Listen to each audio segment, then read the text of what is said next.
Muy buenas noches a todos.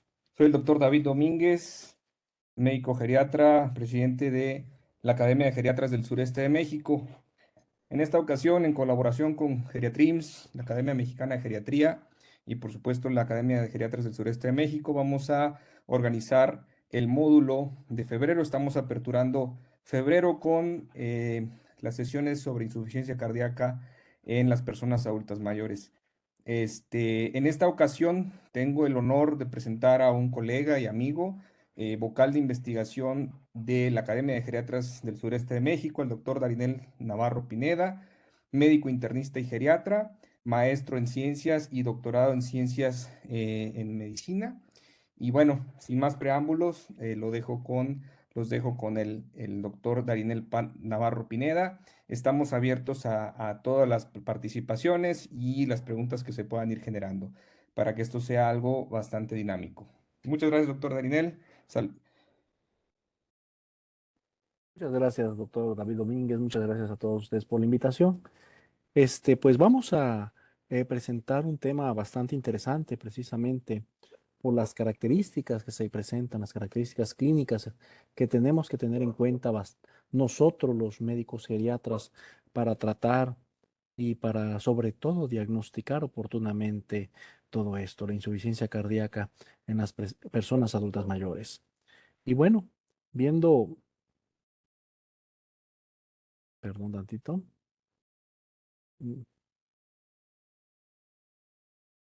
Viendo todo esto, sabemos que la insuficiencia cardíaca pues es aquel inadecuado o incapacidad que va a tener ese corazón para mantener el volumen sanguíneo circulante. Y bueno, esto nos va a ayudar a mantener todos los requerimientos metabólicos. ¿Qué manifestaciones vamos a encontrar principalmente en la insuficiencia cardíaca? Hablando de manera muy general: edema, disnea, tolerancia al ejercicio, fatiga y palpitaciones. Prácticamente estos síntomas son los que van a prevalecer más en aquellas personas de manera muy general en la insuficiencia cardíaca. ¿Y qué va a suceder entonces cuando, perdón, es que está lento el cambiado?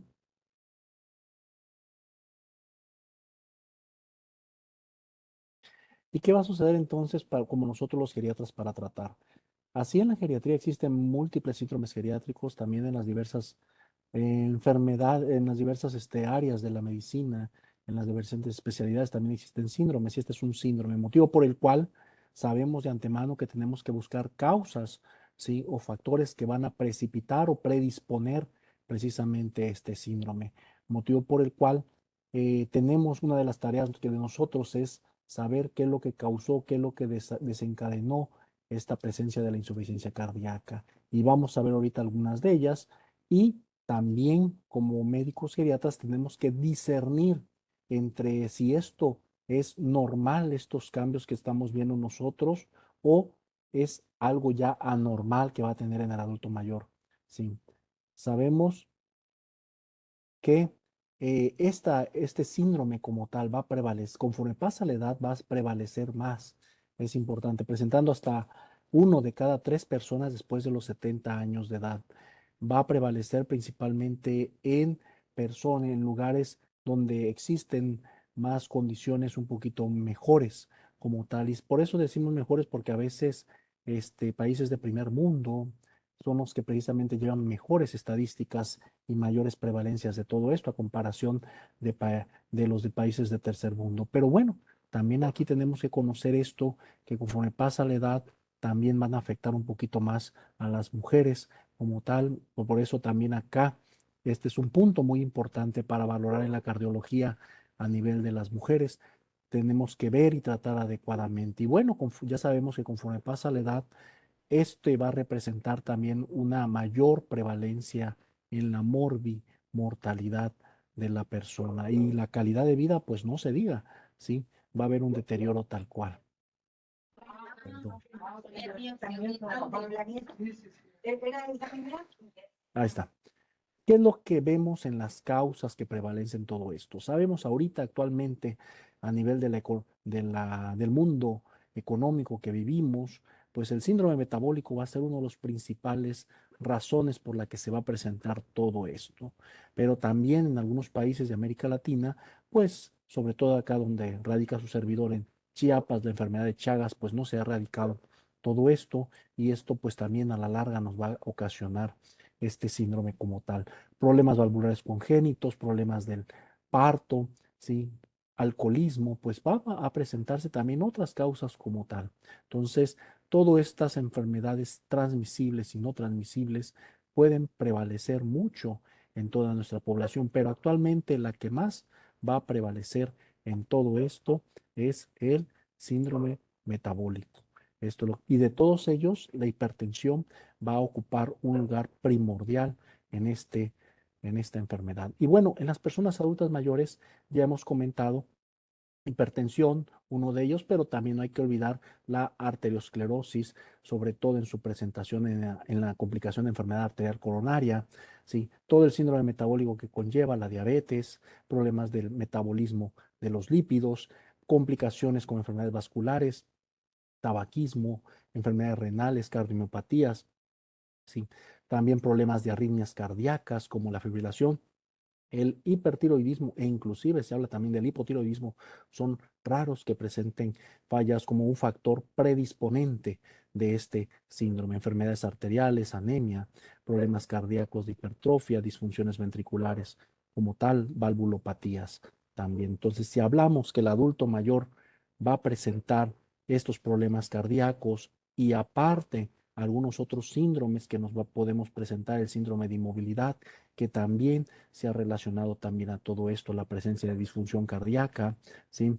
Sarcopenia, no se diga, también ha presentado como factor de riesgo, pues vamos a conllevar que este adulto mayor, conforme pasa la edad, va a tener más riesgo en presentar una insuficiencia cardíaca. Y bueno, para conocer los conceptos que vamos a tener, pues vamos a empezar como llamamos una disfunción ventricular sistólica, diastólica, sistólica sintomática y las dos casos típicos de una insuficiencia cardíaca aguda, como es el edema agudo de pulmón y un shock cardiogénico. Y cuando veamos en los conceptos de la sistólica, como ven ahí, es la pérdida de la contractilidad caracterizada por medio de una fracción de eyección del ventrículo izquierdo reducida, menor al 40%, y en la diastólica es más la presencia en la alteración en la relajación o destensibilidad. En la sistólica sintomática, pues es sin síntomas, pero con una fiebre deteriorada como propiamente lo vimos en un menor a 40%. Y bueno, los casos característicos de edema agudo pulmonar y shock cardiogénico, que estos principalmente pues son datos clínicos bastante grotescos, característicos de cada uno de ellos, ¿sí? Que se pueden presentar a cualquier edad, ¿sí? Con sus causas específicas como tal, y vemos que precisamente el edema alveolar en el edema agudo pulmonar y el problema cardiogénico, pues el choque, que se caracteriza con caída del gasto cardíaco y alteración en la perfusión tisular, pues nos va a ocasionar en todo este problema de los conceptos de la insuficiencia cardíaca. Pero también podemos clasificar esta insuficiencia cardíaca de acuerdo a la función de los circuitos venosos que se van a congestionar, motivo por el cual podemos hablar, ¿sí? De alteraciones cardíacas izquierdas o derechas o mixtas. También en el grado de la expresión clínica podemos ver si es compensada, descompensada, inestable. Ahorita vamos a ver las definiciones, ¿sí? E inclusive por el tiempo de insaturación, insuficiencia cardíaca aguda, súbita, que es, como le comenté, el ejemplo sería el edema agudo de pulmonar y el shock cardiogénico como características clínicas presentadoras, o la congestiva. Y bueno, como he comentado, la definición. Una insuficiencia cardíaca estable es que pues precisamente no tiene descompensaciones en los últimos meses.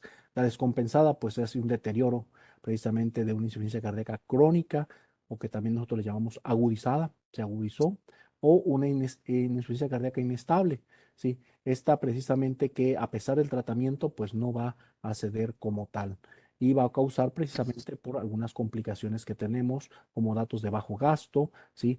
Datos también de baja hipoperfusión tisular como una insuficiencia renal aguda o problemas de arritmias que también pueden conllevar. Y también otras definiciones que encontramos es la refractaria, que es irreversible a todo el tratamiento como tal, la terminal, que se relaciona más también a la fase 4 de la insuficiencia cardíaca según la New York, que vamos a comentar en un rato, más las múltiples hospitalizaciones que se van dando. Esta tiene muy mal pronóstico como tal. Y la otra insuficiencia cardíaca hipertensiva, que es hipertensión más lineal, que pueden presentarse generalmente en género femenino en las personas adultas mayores. Y la otra es pues complicado por un síndrome isquémico coronario. ¿Sí? Otra clasificación que también usamos, como ya he comentado anteriormente, a nivel de la funcional, según la New York Heart, también este es importante, ¿sí? Y también en base a la función del ventricular, el cual, como lo he comentado, sistólica o diastólica. Sabemos acá un dato muy importante y acá empezamos precisamente a discernir efectivamente entre los jóvenes de las personas adultas mayores. Los jóvenes principalmente pueden prevalecer más una insuficiencia cardíaca sistólica con fracciones de eyecciones menores del 40% y generalmente se van a deber a problemas de origen isquémicos su causa y por lo tanto van a llevar un mayor mortalidad. Y la diastólica que más va a prevalecer en las personas adultas mayores, ¿sí? Con fracciones de eyecciones de ventrículo izquierdo mayores a 45%, pues ahí es donde vemos que hay una relajación en la intensidad del ventrículo izquierdo y un llenado rápido y alargado del mismo. Entonces, para diferenciar con respecto a la edad en este cuadro característico que ustedes están viendo a continuación, vemos que la edad se va a presentar, conforme a la edad, va a presentarse más la insuficiencia cardíaca diastólica a comparación de la sistólica, que son edades un poquito más tempranas. Prevalece más el género femenino, la diastólica, que en los hombres. El FEBI ya va a estar conservada en la diastólica a comparación de la sistólica disminuida, ¿sí? Existe una hipertrofia del ventrículo izquierdo en la diastólica, ¿sí? A comparación de la sistólica que puede estar también dilatada. En la radiografía de tórax, bueno, puede haber cardiomegalia o no en la diastólica. El ritmo de galope, hablamos de S4 que puede presentarse, o en las sistólicas y sobre todo si se agudiza el ritmo de S3 de galope. Y las comorbilidades en ambos pueden prevalecer las mismas comorbilidades, ¿sí? Pero más en la diastólica existen mucho más comorbilidades prevalecientes del síndrome metabólico, incluyendo problemas pulmonares.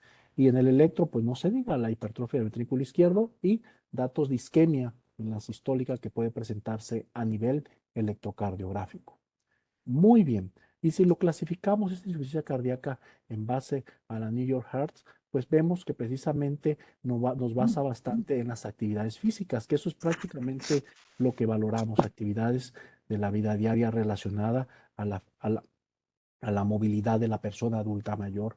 Sabemos que la clasificación 1 es que no hay limitación, la 2 que hay una ligera limitación de la actividad física, el cual se puede el paciente comentarnos como una disnea o fatiga, inclusive las palpitaciones, que forma parte precisamente de los síntomas de esta insuficiencia cardíaca. Y así la 3 pues es una marcada limitación de esta actividad y la 4 pues bueno, es incapaz de realizar cualquier actividad. Como sabemos, en geriatría, la funcionalidad de una persona mayor nos refleja bastante la sobrevida. Y bueno, a mayor inactividad, pues la sobrevida va a ser muy pobre. ¿Sale?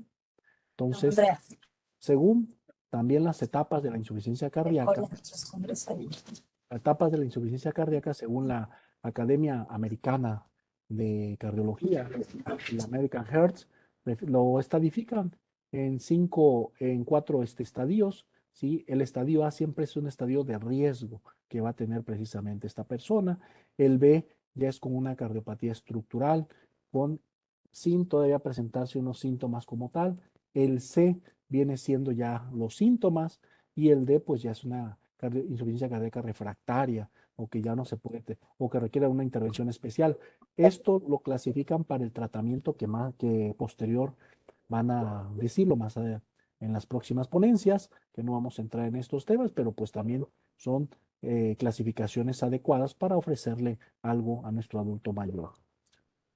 Y bueno, si comparamos estas estadios y clasificaciones de la Academia Americana y de la New York Heart, vemos que precisamente el estadio A de la Academia es de riesgo, el B se es similar a la clasificación de la New York, ¿sí? El C ya puede entrar a la 2 y a la 3 y el D pues semeja a la clasificación 4 de la New York.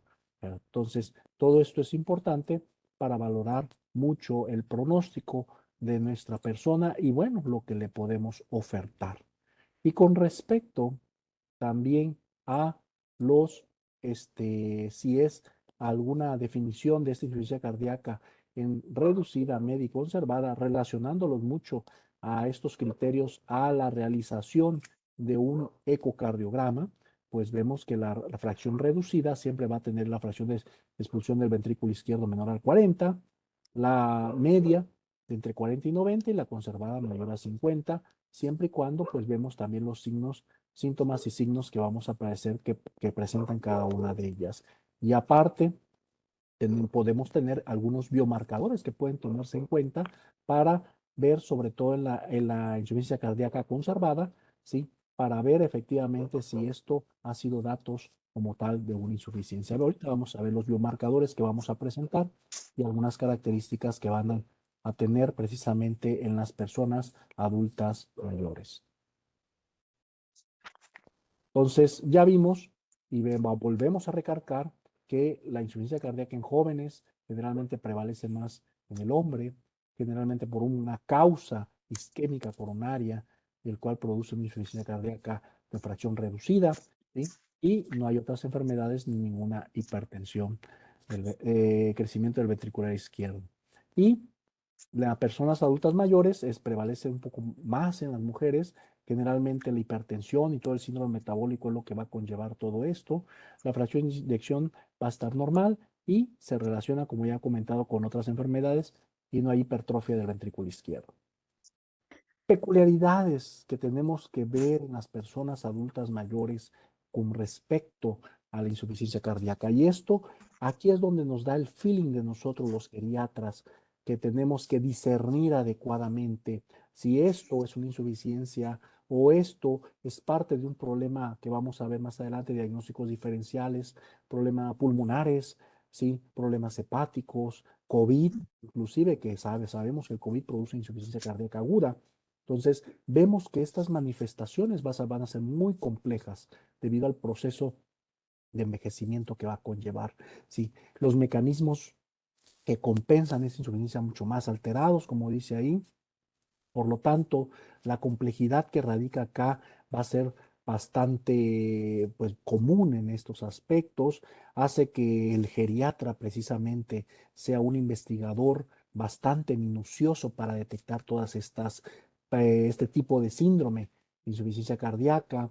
Sabemos que se da a mayor edad como tal, ¿sí? E inclusive en algunos casos podemos sobrevalorar estos síntomas, decirlos no, pues estos síntomas me canso al caminar, pues es por mi edad.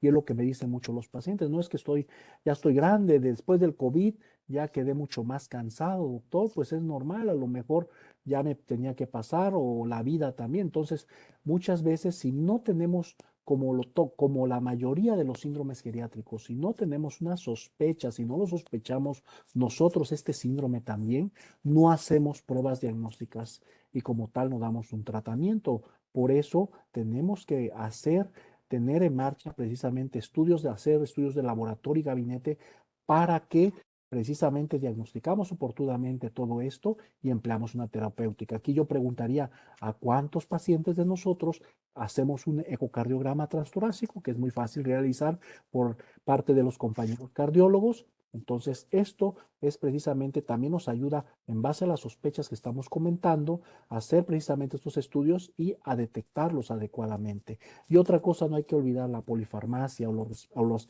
efectos adversos al medicamento. El adulto mayor pues lo tiene y lo presenta bastante frecuente. Entonces, también lo farmacológico puede ser un factor predisponente en todos ellos e inclusive puede precipitar a una insuficiencia cardíaca junto con otras patologías. Y bueno, sabemos de antemano nosotros que hay muchos medicamentos que no pueden, que tienen menos efectividad en el adulto mayor. Aquí ya entramos un poco en farmacología y por lo ende sabemos también que a veces esos medicamentos selectivos para el corazón no es en verdad selectivo, hacen efectos sistémicos y eso nos va a propiciar los efectos adversos de esos medicamentos, motivo por el cual hay Todos estos tenemos que ser precisamente al dar el tratamiento razonado de estos medicamentos, ver adecuadamente si le beneficia más a nuestro adulto mayor o esperar los diversos estudios que se van a ver en otras pláticas, si hubo beneficio o no en las personas adultas mayores. Entonces, esto sí tenemos que tener bastante en mente esos medicamentos que pueden estar alterados. Y no olvidar, acuérdense que el adulto mayor, sí, la fármaco, todos los mecanismos farmacológicos y sobre todo en la farmacocinética y farmacodinamia, cambian completamente, ¿sí? Toda la absorción, distribución, eliminación, pues van a estar alterados. Entonces, ojo con los medicamentos en este aspecto. Entonces, todos estos son temas que tenemos que tener en mente para ver y tratar precisamente a una persona. ¿Y qué pasa con la fisiopatología? ¿Va a cambiar con respecto a un adulto joven? Pues no, son mismas fisiopatologías, sobre todo si son insuficiencia cardíaca crónica, ¿sí?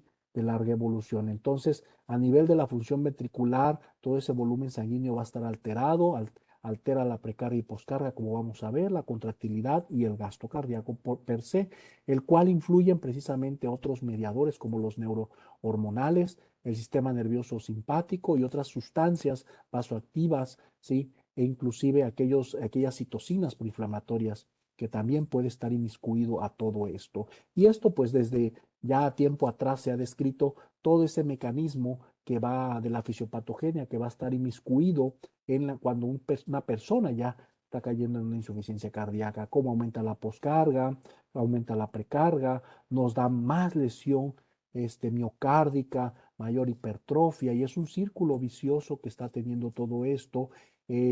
Precisamente existen, capta precisamente todo este mecanismo como disminución del volumen intravascular, capta también como una disminución de la frecuencia cardíaca y pues esto entra en marcha activación de sistemas neurohormonales e inflamatorios para que no se pare el cuerpo, como lo estamos viendo acá, el cuerpo trata todavía de sobrevivir, de mantener precisamente en buenas condiciones el corazón y todo el sistema cardiovascular, pero ese mismo precisamente esa misma activación de todo, hiperactivación de todo ese sistema que estamos viendo, va a ocasionar que se siga dañando más todo ese sistema cardíaco a nivel vascular y pues bueno, el deterioro rápido, progresivo y pues la muerte del paciente. Entonces, parte del tratamiento se limita a hiperactivar todo esto. Y bueno, vemos que la activación neuroendocrina, el sistema renina-angiotensina está muy hiperactivado por los mecanismos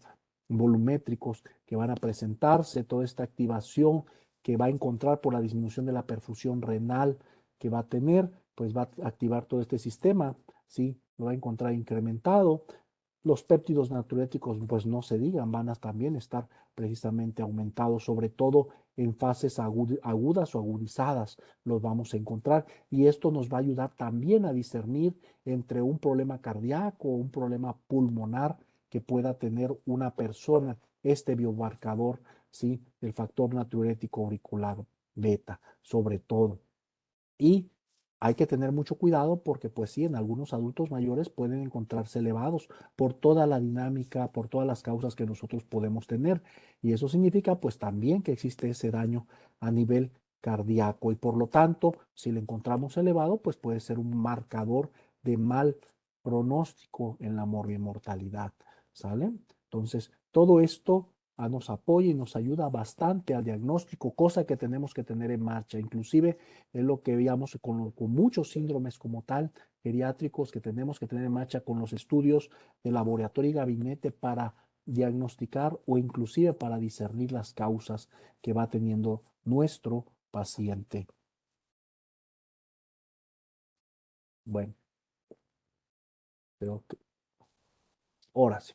Y bueno, también vemos que a mayor daño, a mayor estrés oxidativo, pues existe mayores muertes celulares, sobre todo de esos miocitos. Todo este sistema hiperexagerado que estamos viendo, aumentado, que estamos viendo en esta dinámica, pues va a hacer que los miocitos trabajen, activen mecanismos intrínsecos intracelulares y esto nos va a llevar a la apoptosis, a la muerte celular programada, que es parte de una teoría de envejecimiento. ¿sí? Por la mía de las caspasas, que es los que estamos viendo. Y estos mecanismos ya han sido descritos desde tiempo atrás. Precisamente lo traje porque representarlo efectivamente que ya desde tiempo atrás conocemos todo esto, estos mecanismos de oxidación, de inflamación, de apoptosis, de señalización intracelulares, de nitrooxidación, de estrés oxidativo, ¿sí? Todos estos daños que se van presentando a nivel endotelio, ¿sí? También involucra mucho y eso hace la disfunción multiorgánica que también puede tener estos pacientes como tal y el bajo gasto, el óxido nítrico deteriorado, ¿sí? La superóxido de dimutasa bajo, ¿sí? Vasodilatación impedida. Bueno, todos estos mecanismos bioquímicos pueden presentarse como tal. Y bueno, también existen citocinas proinflamatorias que se presentan.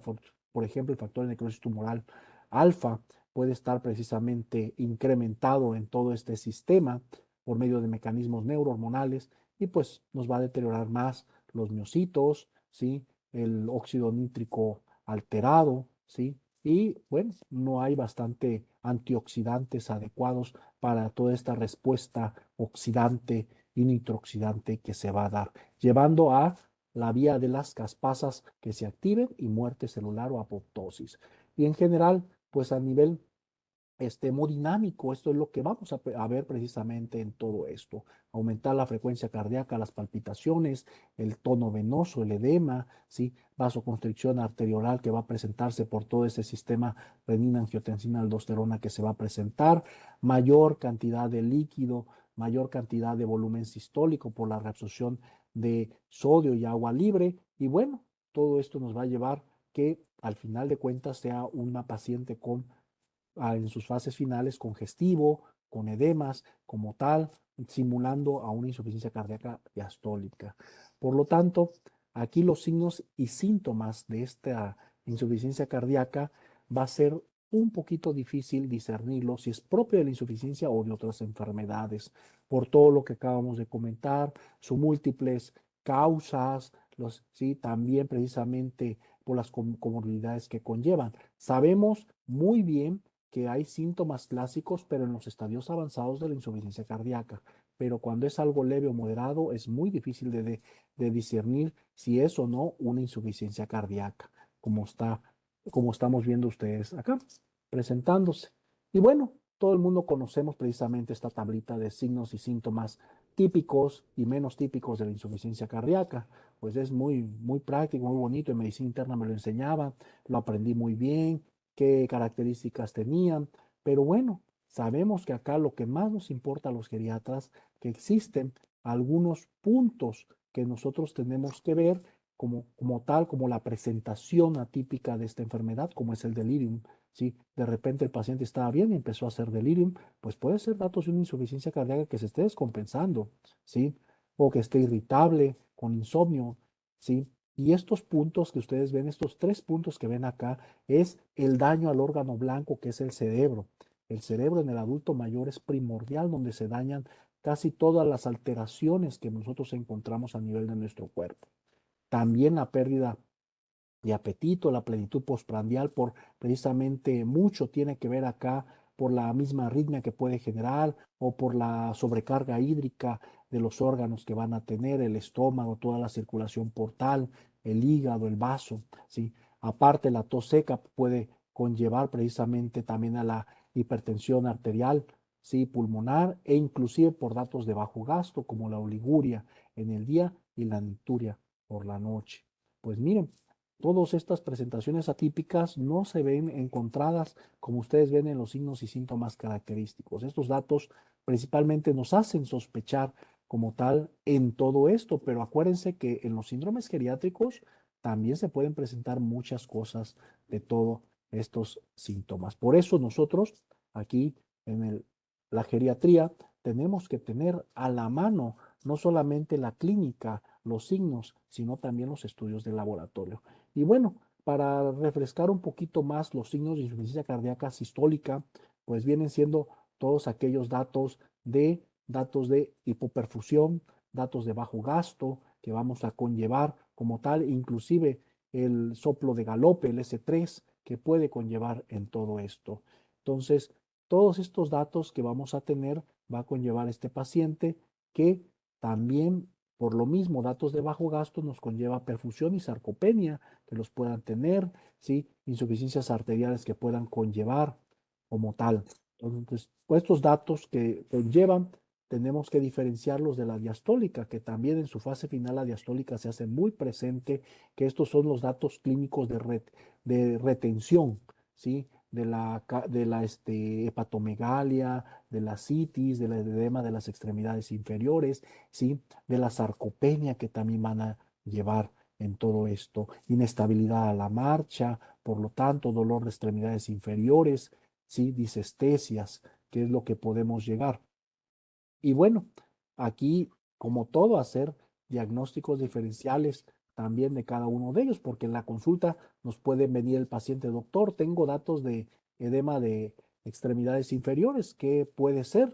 Pues bueno, una de ellas es problema cardíaco, pero no olvidar que también puede ser un problema hepático, un problema renal, un problema vascular. En todo esto, hasta he visto, hasta el COVID puede llevar todo esto y no olvidar los medicamentos. Siempre eso no hay que tener siempre en mente los medicamentos, ¿sí? Porque los medicamentos, sobre todo después de los 80 años de edad, en aproximadamente 25% de las personas de esa edad, pues van a propiciar que produzcan efectos adversos como el edema. Y bueno, dentro del examen cardíaco, también podemos ver que la sistólica, el choque de la punta del ápex va a estar desplazado lateral y en la diastólica puede estar normal, aunque el sonido 4, eso se puede estar presente sobre todo si hay hipertensión arterial. Y bueno, hay que tener en cuenta que las personas adultas mayores, muchos de ellos tienen problemas valvulares, sobre todo de origen insuficiencias valvulares en la aorta o en la mitral. Generalmente, este tipo las personas adultas mayores sabemos que la esclerosis aórtica es la que más va a prevalecer en todas este tipo de pacientes adultos mayores, pues van a propiciar también que se puedan presentar algunos síntomas, pero ¿sí? Si es sobre todo a una sintomatología de soplos leves, si es una valvulopatía leve o moderada, pues no van a presentarse muy adecuadamente todas estas enfermedades, estos soplos característicos que conllevan en los diversos focos. Y bueno, la presentación clínica típica que podemos encontrar más en una persona es aquella persona encamada. Comenté en un principio que la inmovilidad también me puede ser un factor, una causa para provocar insuficiencia, pero bueno, también la misma esa insuficiencia puede causar también más inmovilidad. Entonces, también eso tenemos que ver de acuerdo a los tiempos de evolución de los síntomas y de los síndromes y de las enfermedades, ver qué fue primero en todos estos casos.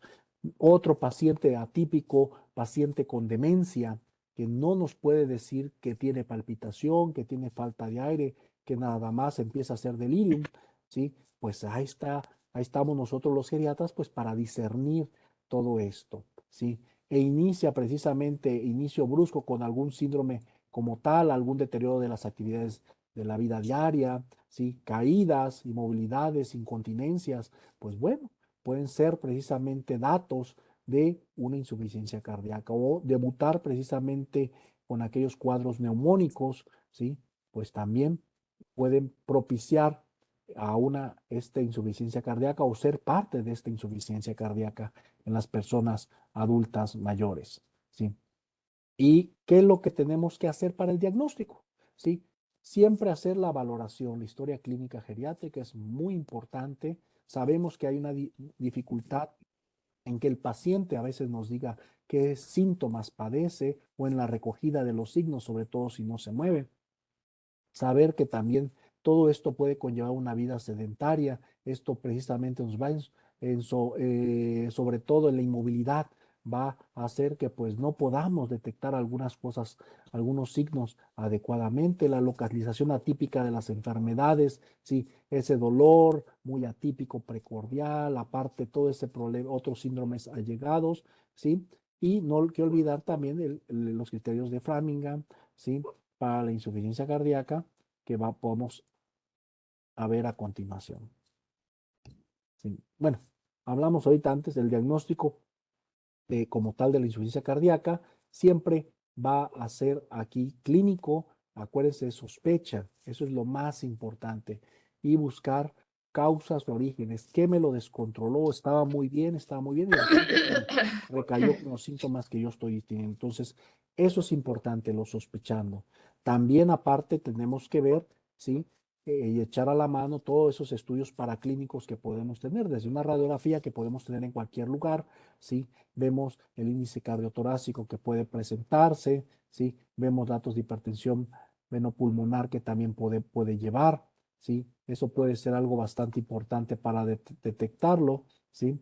Ver un estudio electrocardiográfico, si hay una arritmia, alteración en la conducción, alguna isquemia, si es una insuficiencia cardíaca aguda, e inclusive hipertrofia del ventrículo izquierdo con sus criterios, a ver si lo desarrolla, sobre todo ya hemos comentado, mujeres hipertensas, ¿sí? O con síndrome metabólico. Eso es algo que podemos echar a la mano como ayuda de todo esto. Y bueno, como las guías diagnósticas de la geriatría que hemos comentado, los criterios mayores y menores, ¿sí? De Framingham, vemos acá que presentan algunos de los dos criterios mayores que hemos visto por acá, ¿sí? Y uno mayor y dos menores, pues puede ser el diagnóstico como tal, como hemos visto. Pero no olvidemos que también la clínica nos va a ayudar bastante precisamente a discernir y la historia el tiempo de evolución de los síntomas. ¿Sí? Me ha tocado ver que pacientes que han tenido insuficiencia cardíaca crónica y de repente se descontrolan rápidamente. Una infección urinaria o una urosepsis descontrolan bastante esta insuficiencia cardíaca. E inclusive precisamente tomamos en cuenta este biomarcador, los péptidos natriuréticos. Y el BNP, ¿sí? Nos ayuda bastante precisamente a ver a uno forma parte del diagnóstico que vamos a tener nosotros. Y dos, el pronóstico que va a tener si permanece bastante elevado, ¿sí? Como tal. Ver precisamente otras causas como problemas tiroideos que hemos comentado, alteraciones hidroelectrolíticas, el síndrome como tal, ver también si hay alguna alteración, sobre todo si hay mucha hiponatremia ilusional, puede ser un mal indicador de pronóstico. La biometría hemática, por si hay una anemia, porque puede exacerbar precisamente, sobre todo si es una anemia aguda, puede exacerbar la insuficiencia cardíaca, o como ya he comentado, las infecciones, de repente estaba bien y cayeron, ¿sí? Y una cinética de hierro, precisamente para ver si no es una anemia por deficiencia de hierro o hemocromatosis. Todo esto podemos echar a mano, sobre todo el BNP. Y no hay que olvidar algo muy importante, ¿sí? El ecocardiograma, ¿sí? Eso es algo muy importante que nos va a dar, sobre todo la fracción reducida que vamos a tener, ¿sí? Ver precisamente esa función sistólica y diastólica que va a tener, ¿sí? También nos ayuda bastante a discernir parte de si es un problema cardíaco o no es un problema cardíaco también, a lo mejor es un problema pulmonar que nos va a tener todo eso y podemos hacer otros, llegar precisamente a otros estudios según lo que nosotros podamos cargar, una electroforesis para enfermedades infiltrativas hasta un cateterismo cardíaco si sospechamos un problema de isquemias o infartos. Sabemos que una insuficiencia cardíaca como complicación sí, nos puede llevar más fácilmente a síndromes isquémicos coronarios, ¿sí? Por precisamente la fisiopatogenia que estamos dando, las muertes de miocito y alteración del flujo también coronario per se del corazón. Y diagnósticos diferenciales, ¿sí? Que es lo más común, problemas valvulares, ¿sí? Sobre todo una estenosis aórtica, los infartos, como he comentado, los múltiples, que nos hace que lo descompensen, pero puede ser secundario a eso, y algunos otros problemas que ya hemos comentado acá, de problemas renales, anemia, incluyendo la fiebre, el COVID.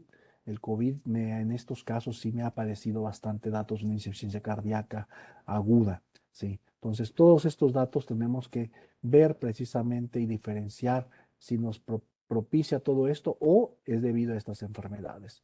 Y ya hemos visto el diagnóstico clínico de esa insuficiencia cardíaca diastólica, ver precisamente un ecocardiograma para la fracción de expulsión y excluir una serie de enfermedades en la insuficiencia cardíaca diastólica para ver precisamente el diagnóstico de este tipo de insuficiencia. ¿Sí? También el eco, como he comentado, hay mediciones que hace el cardiólogo por medio del Doppler tisular. Vemos precisamente que los tiempos pueden estar incrementados como tal y la relación del llenado va a estar disminuida y esto nos va a dar tal cual el problema de insuficiencia cardíaca diastólica.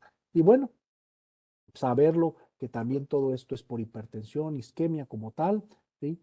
Y nos va a llevar precisamente todo este tipo de ultrasonido para hacer un pronóstico como tal e inclusive ver todo precisamente el sistema valvular, ¿sí? Que va a tener y si no puede ser como causa como tal y su clasificación para pronosticarlo, ¿sí? Si es una diastólica leve, disfunción diastólica moderada o severa, de acuerdo al tipo de patrón y eso nos va a dar también el pronóstico e inclusive nos ayuda bastante al tratamiento del paciente. Sí, las complicaciones, pues ya hemos visto desde problemas de isquemia, muertes súbitas, aquellas personas que se durmieron, bonito, tenían datos de insuficiencia cardíaca y se fueron a dormir y ahí quedaron, murieron, pues eso también puede presentarse, complicarse por un edema agudo pulmonar, las arritmias también están y la hiponatremia que sabemos que puede ser un marcador de mal pronóstico. Y si ven, ahora vamos a ver una insuficiencia cardíaca aguda, ¿sí? Estos, pues sí, las presentaciones que se nos puede presentar, ya hemos visto un choque cardiogénico, un edema agudo pulmonar, que se nos viene a la mente, va a presentarse este tipo de insuficiencia. Y aquí vemos precisamente ver la caracterización de este paciente a nivel clínico. Este cuadro es muy parecido a los jóvenes, ¿sí? Por eso, como tal, ya lo dejo al último, porque pueden presentarse las insuficiencias respiratorias, las arritmias cardíacas, ¿sí? Puede presentarse la hipoperfusión periférica muy súbita, e inclusive deterioros neurológicos que nos ha llevado a muchos pacientes a intubación orotraqueal, ¿sí? Y bueno, también hasta rupturas mecánicas. Entonces, todo esto va a estabilizamos más adelante este paciente por medio de como tal de insuficiencia cardíaca. Pero ¿cómo lo podemos estabilizar? Sabiendo que hay 4 perfiles hemodinámicos que podemos detectar por medio de esta insuficiencia cardíaca aguda. Y esto pues sabemos que la reducción del gasto cardíaco súbito es precisamente algo de un marcador precisamente de mal pronóstico, ¿sí? Y en el siguiente vemos que cómo lo podemos clasificar como tal a la persona con esta insuficiencia cardíaca. Sí, la mayoría, el mal pronóstico es el paciente que está húmedo y frío, ¿sí? Este es un paciente principalmente que tiene datos de hipoperfusión tisular, ¿sí? Y datos precisamente de una congestión pulmonar. Entonces, todos estos datos precisamente tenemos que ver, ¿sí? Que ver, tratarlos rápidamente porque si no el paciente nos fallece. Y esto nos lleva a la, algunos estudios que podemos ver de urgencias, una gasometría, una placa radiográfica, ¿sí?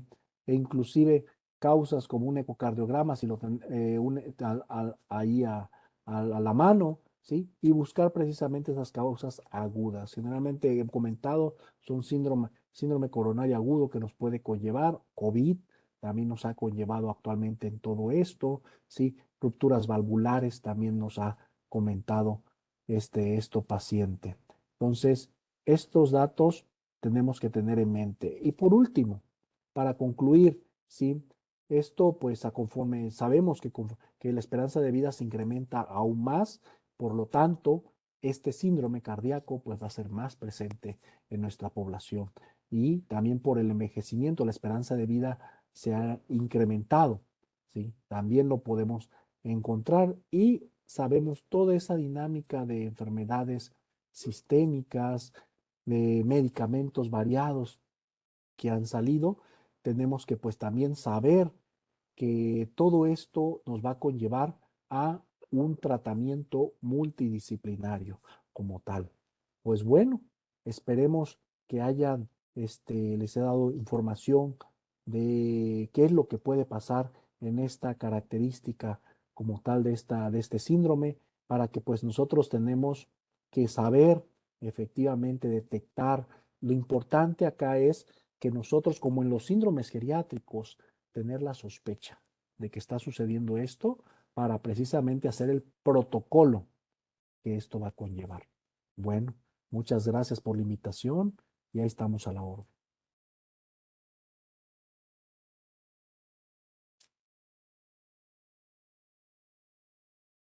Muchas gracias, doctor Darinel.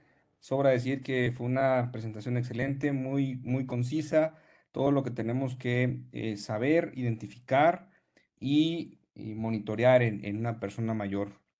Pues en nombre de la Academia de Geriatras del Sureste de México, la Academia Mexicana de Geriatría, Geriatrims, agradecemos a todos los espectadores por regalarnos un poco de su tiempo para la presentación de esta charla. Em, Estuvimos aproximadamente 330 personas conectadas. Eso es algo que nos indica crecimiento y es algo que nos llena de mucho gusto a todos nosotros que queremos eh, hacer crecer la difusión del conocimiento geriátrico pues en todo el país, ¿no? Invitamos a todos los médicos geriatras, a residentes, inviten a sus residentes, estudiantes y todo el personal de salud de interés. Ya tenemos también, hemos empezado con las participaciones de la Academia de Nutrición Geriátrica, entonces todas las áreas afines estamos encantados y no tenemos ningún problema en compartir todo este conocimiento que al final de cuentas se traduce en beneficio en la atención de la persona mayor. Em, bueno, y vamos a pasar ahorita a la sección de preguntas. ¿Alguien tiene alguna pregunta que quiera hacer en el chat con respecto a la ponencia del doctor Darinel? Ay, perdón. No veo el módulo de preguntas. Sino para pasar directo a la presentación de las preguntas respecto a la, a la conferencia.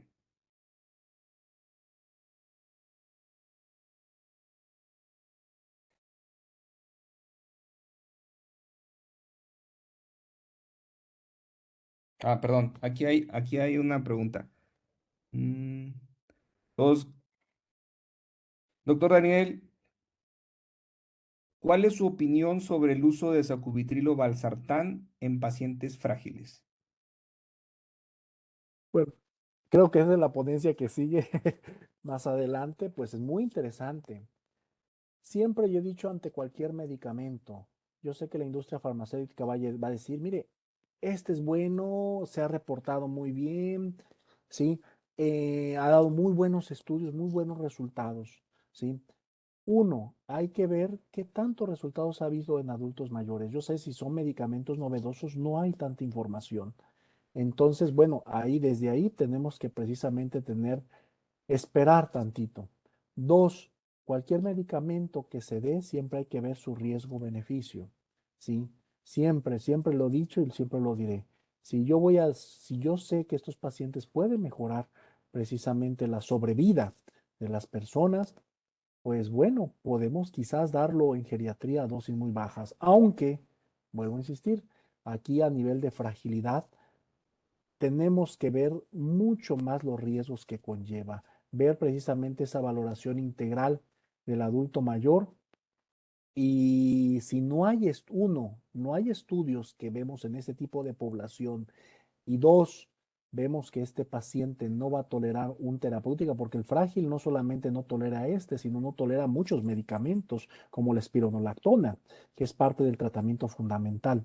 Si no tolera ni una espironolactona, porque si potencia ya te da datos de bajo gasto, pues bueno, el valsartán, por ende, puede ser también el mismo efecto. Yo creo que sí, en estos casos muy especiales, tenemos que, unos, ver estudios anteriores que hayan demostrado algo de eso, y dos, si en dado caso nos queremos aventar a usarlo, ver siempre los riesgos que va a conllevar estos medicamentos. Muchas gracias, doctor. Por aquí ya empezaron a poner un poquito más de preguntas. Miriam Yaeli Moya dice, ¿podemos usar CA-125 como un marcador de insuficiencia cardíaca si no tenemos en nuestra disposición el BNP? Pues hasta ahorita las guías nada más dicen BNP. No tengo experiencia en ese uso de en adultos mayores. No tengo experiencia en ese aspecto, pero el BNP ese es uno de los pilares fundamentales para que nos apoye al diagnóstico como tal. Muchas gracias, doctor. Aquí hay otra de las preguntas. ¿Qué opinión tiene de la presentación atípica de insuficiencia cardíaca como abatimiento funcional? ¿Con qué frecuencia lo encuentra como cara de presentación de la insuficiencia cardíaca? Muy frecuente, la verdad es muy frecuente en el abatimiento funcional. Sabemos que este problema en la funcionalidad que nos va a tener el paciente y nos va a llevar a la inmovilidad, sabemos que estas, como le comentaba hace rato, es un círculo vicioso, ¿sí? No me muevo, insuficiencia cardíaca, mayor riesgo, ¿sí? Y esa insuficiencia cardíaca nos lleva a más inmovilidad y es un círculo vicioso que se está dando al mayor deterioro como tal. Entonces, pues sí. Dice el dicho, si no nos movemos, nos morimos. Entonces hay que moverse para precisamente no ser un factor como tal de riesgo para la insuficiencia cardíaca. Totalmente de acuerdo. Muchas gracias, doctor. Aquí viene otra pregunta. Ivonne Servín, excelente presentación. ¿Existe un punto de corte específico para BNP en el paciente geriátrico? Bueno, hasta ahorita son los estándares como tal normados, que es lo que nos ha llevado. No tengo en mente si hay estudios mexicanos como tal, estudios internacionales en el adulto mayor.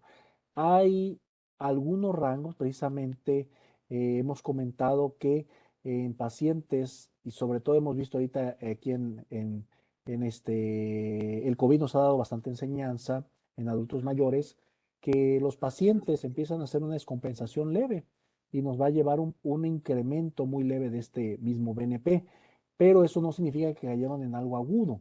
Entonces, puntos de corte que comentar como tal, todavía no hay tanto establecido. ¿Por qué? Porque por sí mismo no es como un factor diagnóstico, no es un estudio de elección para hacer diagnóstico. Aquí involucra precisamente la clínica que hemos tenido. Sí se puede elevar muy leve, ¿sí? Menos una medida a su valor normal, pero no podemos decir que después de alguna medida en especial en el adulto mayor pueda presentarse tal cual. Ujú. Hasta ahorita. Muchas gracias, doctor. Yo creo que aquí nada más cabría agregar con respecto al BNP a la hora de evaluar a este grupo etario con sospecha de insuficiencia cardíaca, con insuficiencia cardíaca, tomar en cuenta también algunos pacientes pueden tener enfermedad renal crónica o hepatopatía crónica que nos van a alterar el BNP sin que precisamente sea por causa cardiovascular. Entonces, valdría la pena tomar también esto en cuenta. Y bueno, pues hasta ahorita ya no hay ninguna otra pregunta. Vamos a proceder a la actividad de las preguntas de la presentación. Ya tenemos por aquí el QR. Entonces, por favor, los que quieran participar pueden escanearlo. Y ahorita damos inicio a las preguntas de la presentación.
Listo, pues vamos a empezar la contienda.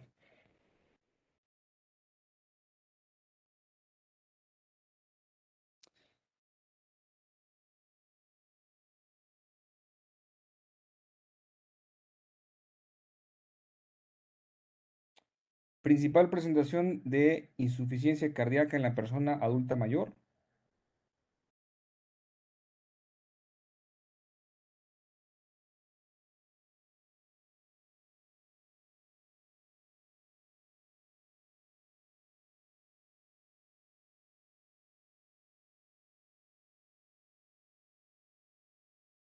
La respuesta es insuficiencia cardíaca diastólica. Retroalimentación. Doc, Efectivamente, la insuficiencia cardíaca diastólica, porque ya ve que coincide precisamente a las causas cardiovasculares de hipertensión y sabemos que la hipertensión es la principal enfermedad a nivel mundial.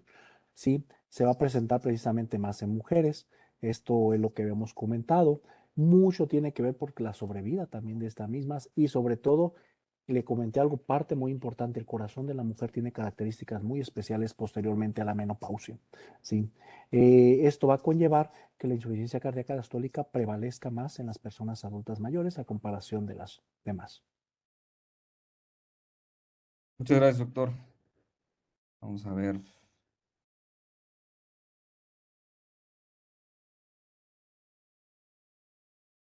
Vamos a ver la pregunta número 2. ¿Cuándo se establece el diagnóstico de insuficiencia cardíaca con fracción de expulsión reducida? FEBI menor al 40%, presencia de edema y congestión venosa yugular, FEBI menor al 30% o disnea de medianos esfuerzos.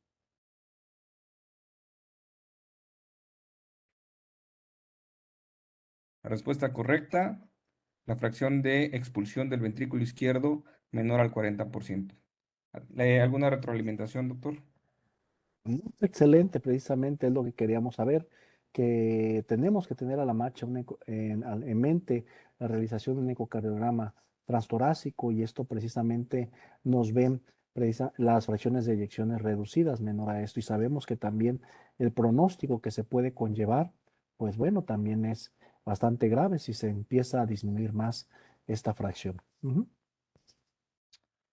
Muchas gracias. Vamos a ver la siguiente pregunta. Mm, HGR45 de Guadalajara va al top ahorita.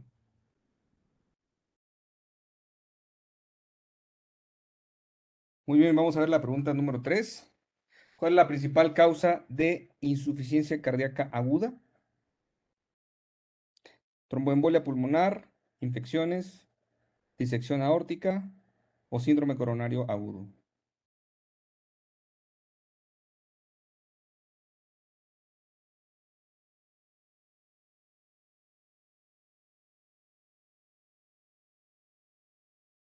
Mm, muy reñida. Cabe aclarar que, bueno, esta pregunta fue como causa en general, ¿no? De insuficiencia cardíaca aguda. Doctor, ¿alguna retroalimentación? Sí, efectivamente, bastante reñido todo esto, sobre todo si ahorita se le agregamos a COVID, creo que se llevó las palmas el COVID, ahora sí, sin lugar a duda.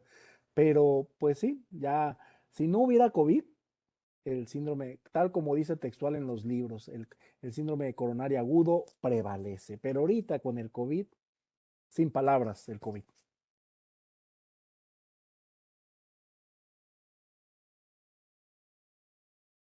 HGR Ciudad Juárez puntuó en esta ocasión. Bien.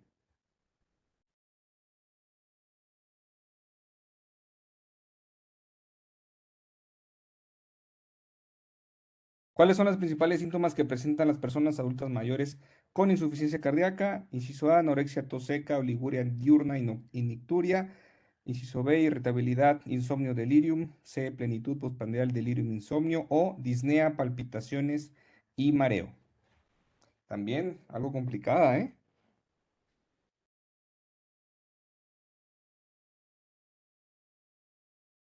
Doctor Darinel, yo creo que fue estuvo, digo, en su presentación estuvo muy claro.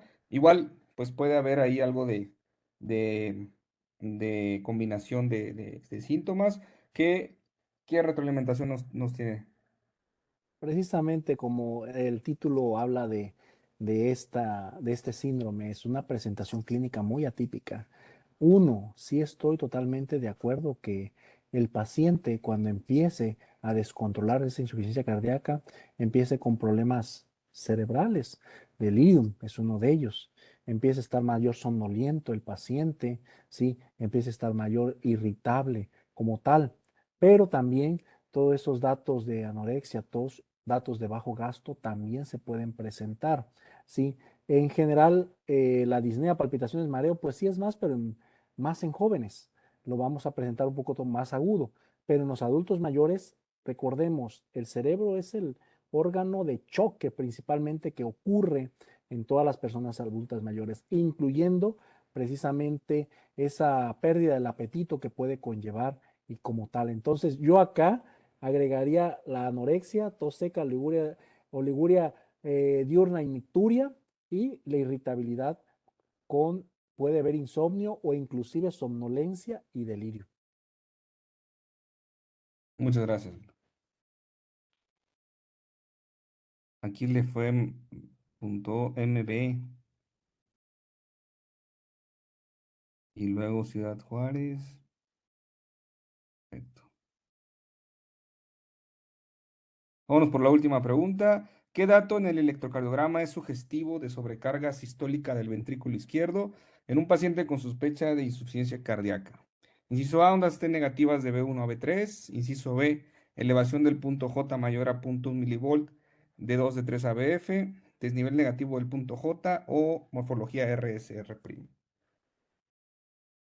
Está buena, está buena. Ese es Ok, para, ese es para usted y doctor David. Su la, la, retroalimentación. La respuesta correcta es desnivel negativo del punto J y descenso horizontal del segmento ST en B5 y B6.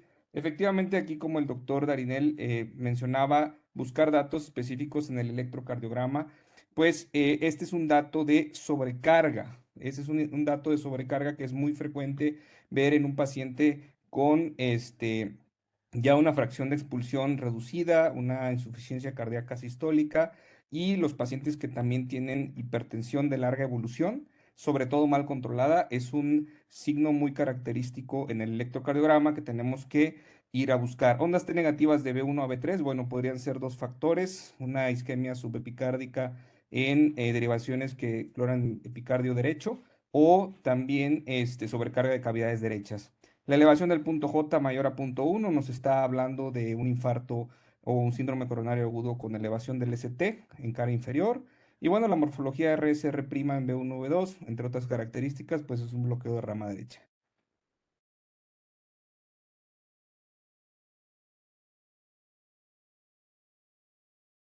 Muy bien.